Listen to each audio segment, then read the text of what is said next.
Jumpa lagi bersama saya Andi Malarangeng dalam acara bincang-bincang tentang politik dan negara. Mudah-mudahan walaupun Omikron nampaknya semakin naik ini, tetapi Anda semua, kita semua bisa tetap sehat bersama keluarga dan orang-orang yang kita kasihi. Mudah-mudahan pandemi juga segera bisa hilang dari bukan hanya dari negara kita tapi di seluruh dunia. Baru-baru ini DPR, pemerintah, dan tentu saja yang punya kewenangan sebenarnya adalah KPU telah menetapkan jadwal pemilu serentak 2024, yaitu tanggal 14 Februari 2024. Pada saat itu pemilu serentak itu artinya pemilu presiden dan wakil presiden, pemilu legislatif yaitu DPR, DPRD, provinsi dan kabupaten kota, serta DPD. Nah, itu tanggal 14 Februari 2024.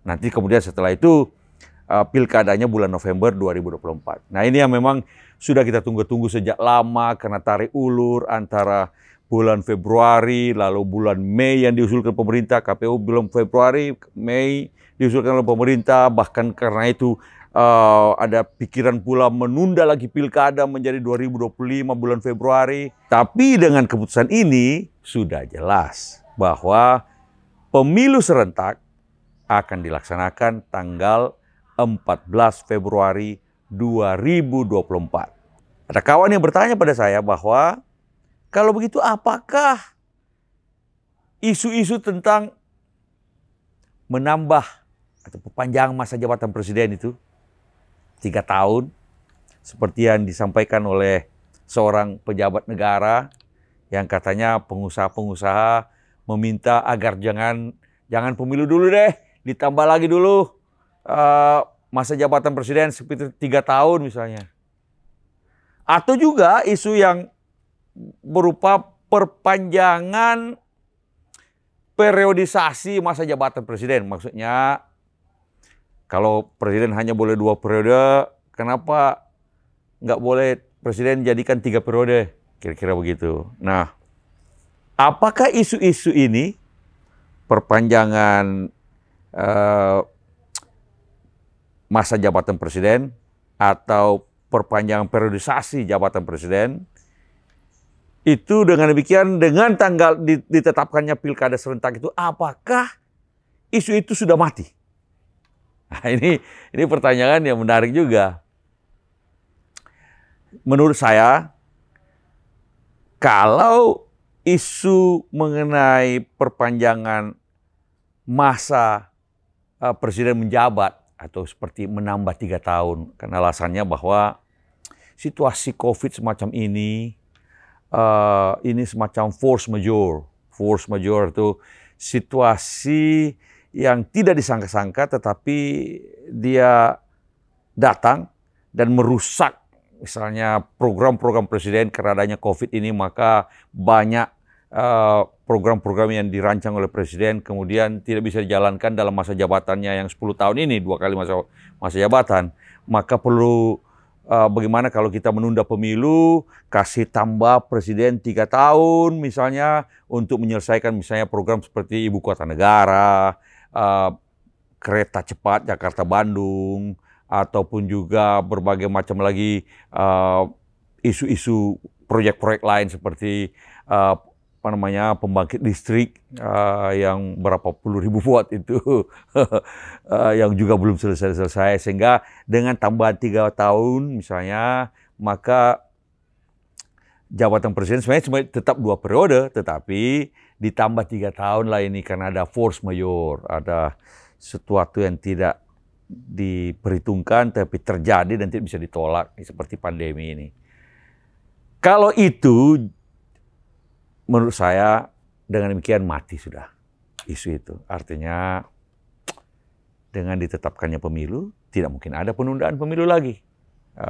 Ya namanya dalam arti pemerintah sudah sepakat, DPR juga sepakat, KPU juga yang punya kewenangan sepakat, maka tanggal pemilu sudah ditetapkan, tidak perlu lagi ditunda lagi. Dan demikian selesailah sudah isu-isu tentang perpanjangan masa jabatan presiden 3 tahun lah, 3 tahun itu. Namun untuk isu tentang perpanjangan periodisasi masa jabatan presiden yang kalau dalam konstitusi kita sekarang ini hanya boleh 2 periode, lalu kemudian ada isu-isu menambah, kalau kenapa tidak bisa 3 periode aja? Kalau mumpung presidennya kita suka, kenapa kita tidak berikan kesempatan untuk dia menambah 1 periode lagi melalui pemilu tentu saja? Jawabannya, dengan penetapan tanggal pemilu itu tidak serta-merta membuat isu perpanjangan atau penambahan periodisasi masa jabatan presiden tidak serta-merta mati. Artinya dalam arti kalau ada amandemen konstitusi, kalau tetap dilakukan amandemen konstitusi dan kemudian di periode masa jabatan presiden itu yang tadinya hanya boleh 2 periode, berturut atau tidak berturut-turut, dan kemudian ditambah lagi menjadi 3 periode, besok-besok ditambah lagi jadi 4 periode, dan akhirnya bisa seumur hidup. Saya katakan bahwa masih ada celah itu. Kalau masih ada yang berpikiran semacam itu, tentu saja harus melalui amandemen konstitusi. Karena itu, yang semacam ini tetap harus diwaspadai. Walaupun menurut saya sebenarnya tidak perlu lagi ada lagi yang berpikiran semacam itu. Cukup 2 periode saja. 2 periode 10 tahun. Sudah mestinya apa-apa yang direncanakan oleh seorang presiden, ya mestinya sudah direncanakan. Ya, bagaimana dengan ibu kota negara? Ya mestinya kalau itu memang mesti dilakukan, mestinya waktu periode pertama, sehingga kemudian punya waktu yang panjang untuk menyelesaikan atau paling tidak merintisnya menjadi sebuah ibu kota negara yang betul-betul sudah siap untuk difungsikan sebagai ibu kota negara. Kalau itu dilakukan di masa jabatan kedua dan di pertengahan jalan, ya tentu saja ya salah presidennya sendiri. Mengapa proyek pembangunan ibu kota negara baru diluncurkan pada masa jabatan kedua? Dan kebetulan ada COVID sehingga untuk mencari dananya susah sekali. Dan sampai sekarang bagi saya pemerintah belum punya jawaban yang jelas tentang bagaimana pendanaan dari ibu kota negara tersebut. Sekali lagi, kalau itu dilakukan pada periode pertama, itu rasanya akan bisa diselesaikan dengan baik, tetapi karena dilakukan pada masa jabatan kedua, ini berkenaan dengan perencanaan dari proyek ibu kota negara itu sendiri. Dan tidak bisa dengan demikian, maka lalu karena itu belum selesai, lalu presiden harus diberikan kesempatan untuk mendapatkan masa jabatan ketiga. Nah, itu saya rasa berlebihan. Nanti semua presiden mau begitu. Bikin aja program-program mercusuar yang besar yang kira-kira tidak mungkin diselesaikan dalam 5 tahun atau 10 tahun. Lalu dengan alasan itu maka harus dapat periode tambahan lagi 1 periode, lalu 1 periode lagi. Karena apa? Karena proyek besar itu belum selesai. Ya nggak bisa begitu. Masing-masing presiden ada batasan masa jabatannya. Begitulah demokrasi dalam sistem presidensial.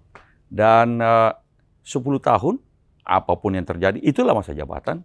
Laksanakan kekuasaan itu, wewenang yang diberikan oleh rakyat, mandat yang diberikan oleh rakyat, dengan sebaik-baiknya dalam masa 10 tahun itu. Nah, dengan demikian, sekali lagi dengan penentuan tanggal dari pemilihan umum 14 Februari 2024, tidak dengan sendirinya maka isu itu selesai.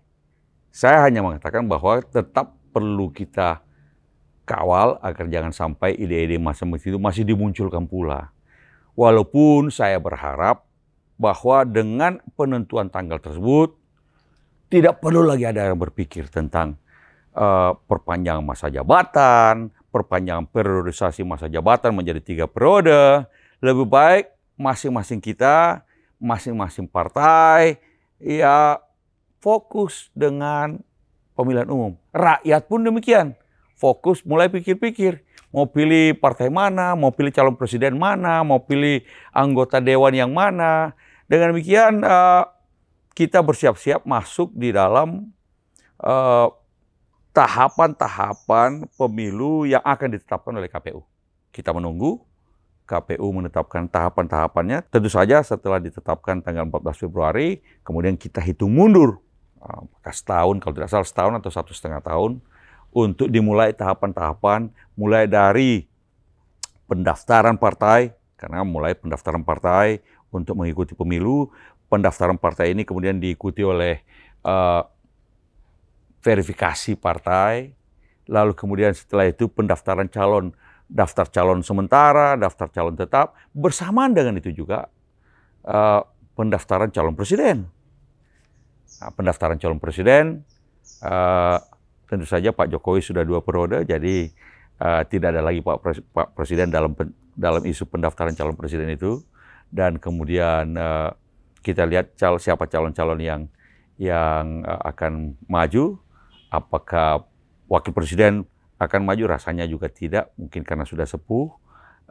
Karena itu ini menjadi sangat kompetitif. Artinya ramailah calon presidennya baru, calon wakil presiden juga baru, artinya